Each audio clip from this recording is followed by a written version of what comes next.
C'est un coup dur pour les salariés de France Travail. Le gouvernement a annoncé dans son projet de loi de finances la suppression prochaine de 500 postes. En réaction, plusieurs syndicats ont appelé les fonctionnaires à se mobiliser jeudi dernier dans toutes les agences du pays. Franck, conseiller à l'emploi depuis 25 ans à l'UNEL, nous raconte ses difficultés au quotidien.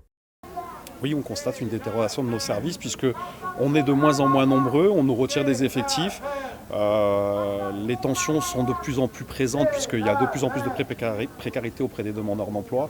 Donc forcément, le travail est beaucoup plus difficile aujourd'hui. On a un certain nombre de collègues qui ont des états de mal-être, des arrêts maladie beaucoup plus longs que ce qu'on pouvait connaître avant et une difficulté à faire carrément notre métier par rapport aux sous-effectifs. Les syndicats dénoncent des coupes budgétaires qui pourraient pénaliser les demandeurs d'emploi. En Occitanie, l'une des régions les plus touchées par le chômage, c'est 80 postes qui ne seraient pas renouvelés. Pour notre région, Occitanie, ça fait à peu près 80 postes en moins. Et comme on va avoir un afflux massif de personnes qui vont être inscrites automatiquement, on va avoir des portefeuilles de demandeurs d'emploi qui sont suivis, qui vont être explosifs et pas de possibilité d'accompagner correctement les demandeurs d'emploi.